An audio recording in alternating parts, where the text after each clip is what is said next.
today. That'd be good.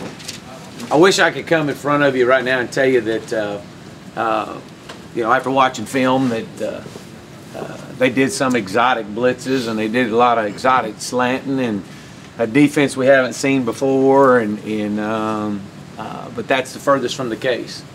You know, they did exactly what we thought they were going to do.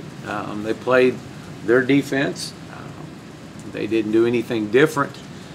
They might have spun a coverage here and there, a little different at times on certain downs, but overall they didn't do anything that we didn't anticipate them doing. We didn't execute the base offense. Bottom line. You know, I've sat here in front of you for the last couple of weeks, and we talked about turnovers. We talked about the inability to secure the ball, you know, again, that's it's kind of it's definitely evident that you turn the football over, especially and give a team a short field to work off of. You know, your chances are limited. Every fumble that you give back is going to cut your reps, 8 to 10 reps a game from an offensive standpoint, and that's what we've done. That's what we did last week. We played very poorly, and again, I'm going back day one, January, whatever, 11th I got here.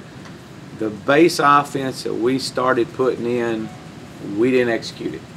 We've got guys that you know, are not operating within the system and within the framework of our base offense right now. Whether it's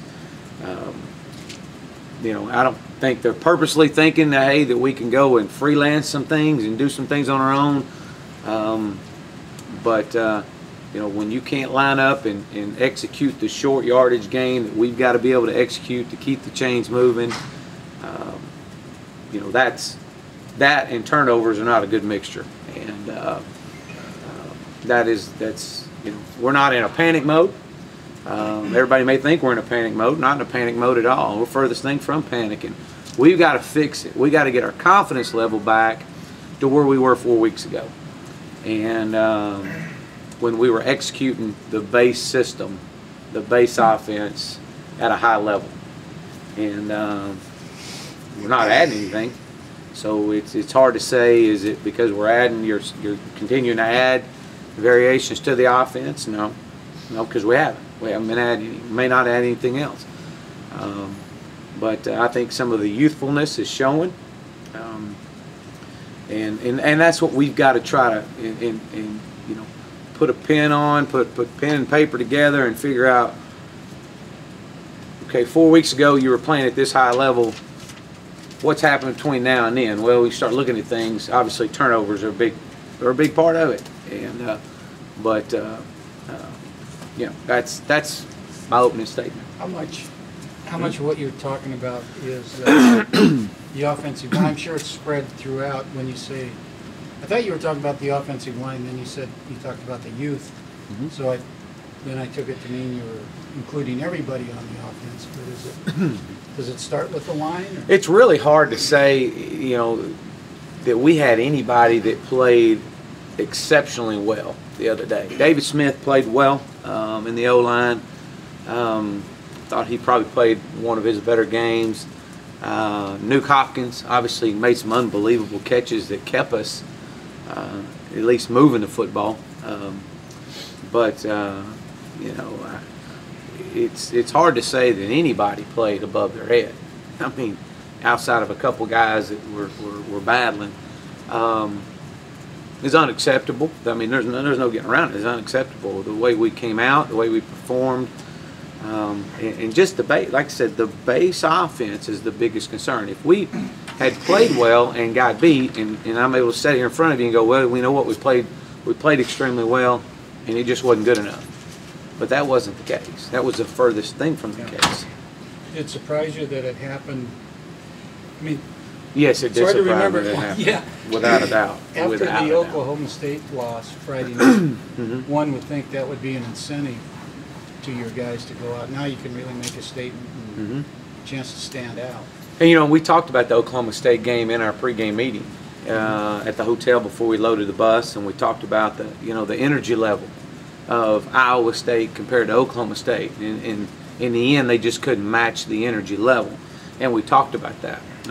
We talked about it over and over and over.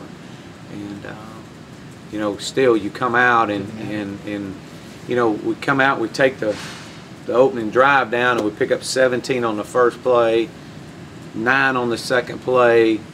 Here we are, second and 1, lose 2 yards. Now we're 3rd and 3, and can't get a pass out to the flat. It's just a short throw to pick up a first down, and it just kind of. Then the next series we go down, and here we go, and you know, we make some decisions down inside the 5-yard line, and we you know, give a ball here or make a right read here, and you know, who knows, you score a touchdown there. You know, I firmly believe if you come away with a touchdown right there, you got a lot of confidence, and here we go. Because the next few series, then we start coming in and putting the ball on the ground. The next thing you know, it's 27-3. So yes, we did talk about Oklahoma State, and you know, I'm proud of our players and the fact that you know they hurt. There's no doubt they hurt, and they're going to want to get fixed. We're going to fix it, but there's nobody slamming the panic button. That's not happening. And but we've got to execute the system, and we got to play within the system. But the short yardage issues kind of been recurring in the running game for a good bit of the year. Something you've hit on. Does it reach a point where you have, or maybe you already surpasses, where you look to expand what you do just because you kind of beat your head against the wall so much? Well, what you do as a coach is you try to look and figure out ways to pick up the short yards. What can we do different? We may, whether it be a new formation, whether it be a new grouping of personnel, what can we do different to pick that up? You know, and still everything evolves back. It's not like coming in and add a whole, you know, you add new plays, you add new different presentations with it. Still, you know, it boils down to blocking and being able to execute a double team block, or come off a double team to a backside backer, or kick out a defensive end, and you know, in the end, you still got to block. And so yeah, but that has been a glaring concern. Well, you said for most of the year, and it has been, definitely has been a glaring concern over the last few weeks, and that has been a huge, because what you know what you like to do on those short yardage down, that's an offensive down. I mean, that's offensive coordinators, offensive coaches want short yardage like that, and that's been something that's been, you know, it's been a challenge for us. At what point do these young, so-called young players quit being young players? Because you've been through what, not too long ago, was an entire season. Yeah. You've been through 11 games. Right. They're not young anymore. Well, you know, coming into last week, you know, you snapped the ball 777 times, not counting last game. All of last year, they played 13 games last year. They only snapped it 779 times, or what they're close to. Yeah. So, in 10 games, they essentially played a whole season compared to last year. So, you know, at that point, you know, you want your leadership to step up, and you know, I think we're all probably sitting here thinking the same thing. Some of the mistakes that we're making right now, you would have thought would have been made week 1, 2, and 3, and you know, and it wasn't. And so you figure out, okay, what's happened, and that's, believe me, I mean, I'm asking myself that and trying to figure out, okay, what is it?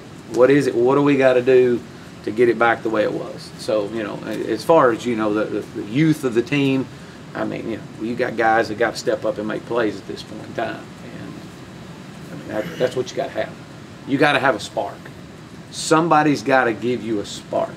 We had that spark for the first 8 games. Someone gave us that spark. And, you know, and so we've got to try to get that confidence level back. And play back, you know, get the, you know, the swagger back that we had as we stepped on the field those first 8 games.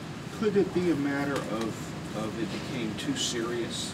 There became too much involved. It became too important before it was kind of like giddiness and exuberance and, hey, we're on this roll?